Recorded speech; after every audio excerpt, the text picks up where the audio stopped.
नमस्कार विद्यार्थी मित्रांनो, शिक्षक भरतीच्या अनुषंगाने हा अत्यंत महत्त्वाचा व्हिडिओ बनवत आहे.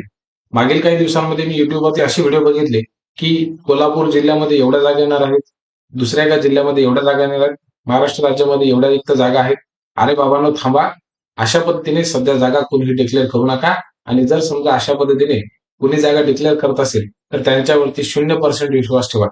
कारण की विद्यार्थी मित्रांनो, सध्या संच मान्यतेची कामं सुरू आहेत. संच मान्यतेची कामं झाल्याच्या नंतर जे शिक्षक अतिरिक्त ठरलेले आहेत, म्हणजे ऑलरेडी राज्य शासनाला माहित आहे, की संस्थांवरचे आणि जिल्हा परिषद शाळा असतील, माध्यमिक शाळा असतील, उच्च माध्यमिक शाळा असतील, या सगळ्याच्या सगळ्या ठिकाणी किती शिक्षक अतिरिक्त आहेत, याची राज्य शासनाला म्हणजे विशेषतः शालेय शिक्षण विभागाला सगळी माहिती आहे. त्यांना माहिती नाही अशातला काही प्रकार नाही. फक्त आता अडचण आहे ती म्हणजे या सर्व शिक्षकांच्या समायोजनाची. सर्व शिक्षक आधी समायोजित होतील, विद्यार्थी संख्येनुसारच या ठिकाणी उरलेली जी रिक्त पदे असतील ती भरली जातील. सध्या कुणीतरी असा दावा करतोय की मला अमुक जिल्ह्यामधील जी रिक्त पद आहेत ती सुद्धा कोणत्या विषयासाठी कोणत्या बिंदूनुसार एखादं पद रिक्त आहे याची सुद्धा माहिती आहे. एखादी कुठली तरी ऑडिओ रेकॉर्डिंग घ्यायची आहे, ते क्लिपला जोडायची आणि मग तो व्हिडिओ रिलीज करायचा. तो शार्प 8 मिनिटांचाच असतो. एकंदरीत ही सगळी प्रक्रिया पाहता शिक्षक भरतीमध्ये काही लोक अशी आलेली आहेत की जी स्वतःला शिक्षक भरतीचा मसिहा समजायला लागलेली आहे. शिक्षक भरतीच्या अनुषंगानं जी काही प्रोसिजर आहे तर ती अत्यंत व्यवस्थितपणाने सुरू आहे.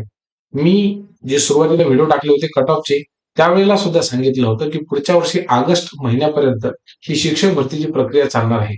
म्हणजे एखाद्या व्यक्तीने जर दिवसामधून 6 व्हिडिओ टाकले, त्याच्यामधली पहिली बातमी आनंदाची, दुसरी बातमी दुःखाची, तिसरी बातमी धक्कादायक, चौथी बातमी अत्यंत महत्वाची माहिती, असं करत करत दिवसाचे 8 व्हिडिओ टाकायचे आणि 8 व्हिडिओमध्ये वेगवेगळ्या विद्यार्थ्यांच्या भावनांसोबत खेळायचं, हे कुठेतरी बंद झालं पाहिजे.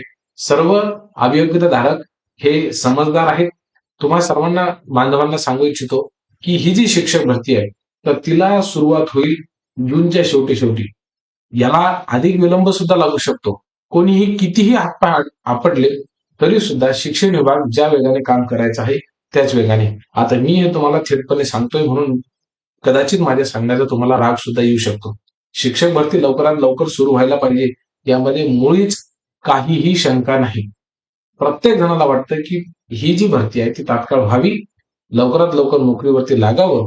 आपला जो आयुष्याचा वेळ सध्या वाया जात आहे तर तो वेळ वाया न जाता माझ्या हक्काची नोकरी माझ्या पदरात पडावी, ही प्रत्येकाची भावना आहे. ती मुळातच चुकीची नाही.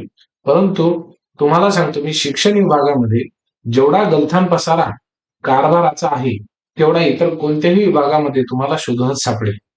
अतिरिक्त शिक्षकांचं समायोजन 1, घटत चाललेली विद्यार्थी संख्या 2, ग्रामीण भागामध्ये जो काही पट कमी होत आहे त्यामुळे बदललेले संच मान्यतेचे निकष. चौथा जो आहे तो म्हणजे 14 मार्च 2024 चा GR. या सगळ्यांचा जर आपण एका ओळीमध्ये अभ्यास केला, त्यांना सर्वांना एका धाग्यामध्ये गुंफून सगळ्यांचा सविस्तर विचार केला तर शिक्षक भरतीची प्रक्रिया आपल्याला दिसते तशी किंवा युट्यूबच्या व्हिडिओसाठी थंबनेल बनवण्या एवढी सोपी नाहीये, ही गोष्ट आपण सर्वांनी लक्षात घेतली पाहिजे. त्यामुळं इतक्या लवकर तातडीने शिक्षक भरती होईल. काल मी एक बघितलं व्हिडिओ, तो म्हणजे धाराशिव जिल्ह्यामधला. त्या ठिकाणच्या एका तालुक्यामध्ये शिक्षक संच मान्यतेचे काम थांबायला सांगितले आणि लगेच तालुक्यामध्ये एखादी जी घटना घडलेली आहे त्याचा राज्यव्यापी परिणाम होईल अशा पद्धतीचे व्हिडिओ बनवायचे आणि अभियोग्यताधारकांच्या मनामध्ये कुठेतरी भीतीचं वातावरण निर्माण करायचं, हे मला वाटतं फार चुकीचं आहे. यामध्ये या शिक्षक भरतीच्या संदर्भाने जे व्हिडिओ बनवत आहेत त्यामध्ये काही शिक्षक असेही आहेत की जे स्वतः रुजू आहेत आणि त्यांना या शिक्षक भरती प्रक्रियेचा, त्याचबरोबर शिक्षण खात्याचा कशा पद्धतीने व्यवहार चालतो, कशा पद्धतीने कारभार चालतो, हे अत्यंत चांगल्या पद्धतीने माहीत आहे. काही उठावरचे नवरदेव सुद्धा आहेत. ते चांगलेच म्हणजे त्याला काय म्हणतात, उतावळा नवरा आणि गुडघ्याला बाशिंग असं जे काहीतरी म्हटलं जातं, ती काही गोष्ट खोटी नाहीये. कुठलं का सुटलं झोपेतून उठल्याबरोबर झोपेपर्यंत फक्त आणि फक्त आम्हीच शिक्षक भरतीचे मसी आहोत आणि आमच्या व्यतिरिक्त शिक्षक भरतीच्या झाडाला पालवी फुटणार नाही, अशी भावना अनेकांची आहे. असो, तो आपला भाग नाही. आपल्याला त्यांनी करत असलेल्या प्रयत्नांबद्दल काही म्हणायचं नाहीये. परंतु अभियोग्यताधारकांच्या ज्यावेळेस भावना बघितल्या जातात त्यावेळेस असं लक्षात येतं की कुठेतरी आपण अवास्तवरित्या या विद्यार्थ्यांच्या भावनांशी खेळत आहोत का? विविध प्रकारचे थंबनेल टाकून, विविध प्रकारच्या घोषणा करून असं जर होत असेल तर शिक्षक भरतीच्या ह्या प्रक्रियेला काही अर्थ होणार नाही. विद्यार्थ्यांच्या निरागसतेचा कोणी फायदा घेऊ नये असं माझं मत आहे. शिक्षक भरतीची कितीही प्रक्रिया फास्ट करतो म्हटलं तरी सुद्धा जून महिन्याच्या अखेरीपर्यंत ती सुरू होईल असं कोणीही अभियोग्यताधारकाने मनामध्ये आणू नये, माझी तुम्हाला स्पष्ट विनंती आहे. जरी तुम्हाला वाटत असेल की या ठिकाणी रोस्टर्स पूर्ण होत असतील, संच मान्यता बिंदू नामावली तपासल्या जात असेल, किती शिक्षकांचं समायोजन झालं, तरी सुद्धा नंतर फक्त पोर्टलवरती रिक्त जागा येणं, त्याच्यासाठी जाहिराती येणं, सगळे रोस्टर आधी चेक केल्या जातील, त्यामध्ये सुद्धा खूप मोठा वेळ लागतो. ही प्रक्रिया तुम्ही कितीही वेगानं, कितीही फास्ट करण्याचा प्रयत्न केला, तरी सुद्धा याला 2 ते 3 महिन्याचा वेळ 100% लागेल. 15 ऑगस्ट पर्यंत पहिली लिस्ट लागू शकते, असा माझा प्राथमिक अहवाल आहे.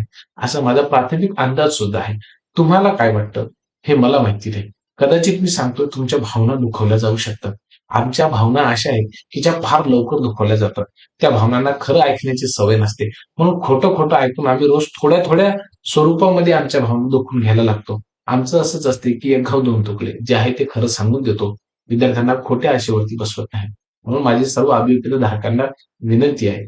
आपण सर्वजण शून्य आहात. आपण सर्वजण समजदार आहात. त्यामुळं कोणाच्या गोष्टींचा किती आपल्या हृदयावरती, मनावरती परिणाम होऊ द्यायचा, ही गोष्ट सुद्धा आपण लक्षात घ्यावी. अनेक जण कट ऑफच्या संदर्भामध्ये विचारतात, की सर अमुक जिल्ह्याचा कट ऑफ एवढा आहे, अमुक विषयाचा कट ऑफ एवढा आहे, अमुक कास्टचा कट ऑफ एवढा आहे, त्याच्यामध्ये पॅरलल रिझर्वेशन असेल त्याचा कट ऑफ एवढा आहे, आमचा किती लागेल? ह्या गोष्टींच्या मागे सध्या तुमचा वेळ, ऊर्जा, श्रम वाया घालवत बसू नका. एखादं काम करा, एखाद्या शाळेमध्ये जाऊन शिकवा. ह्या वेळेमध्ये तुम्ही कितीही विचार केला तरी सुद्धा जो काही कट ऑफ येणार आहे त्याच्यावरती काही परिणाम होणार नाही. विचार केल्यानं काहीही होणार नाही. आणि म्हणून माझी सर्व अभिप्रायधारकांना विनंती आहे, की आपल्या नशिबामध्ये जर नोकरी असेल, तर ती 100% आपल्याला मिळणारच आहे. आपल्या दैवामध्ये, आपल्या प्रारब्धामध्ये काही प्रारब्धावरती विश्वास न ठेवणारे सुद्धा असतील. मी सुद्धा त्यांच्यापैकीच आहे. तरी सुद्धा आपल्या प्रारब्धामध्ये असो अथवा नसो, जो काही कट ऑफ ठरलेला आहे, तर तो तुम्ही विचार केल्याने सुद्धा लागेल, न विचार केला तरी सुद्धा तोच लागेल.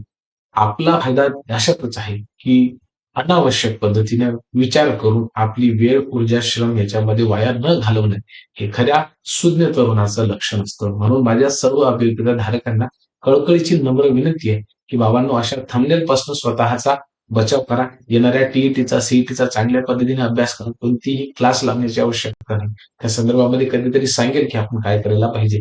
म्हणजे मीच सांगितलं असंच ऐकावं असं सुद्धा नाही. तुम्हाला ज्यांच्याकडून आपलं डफडं वाजवून घ्यायचं आहे, ते आपण वाजवून घेऊ शकता. काळजी घ्या. खूप खूप धन्यवाद.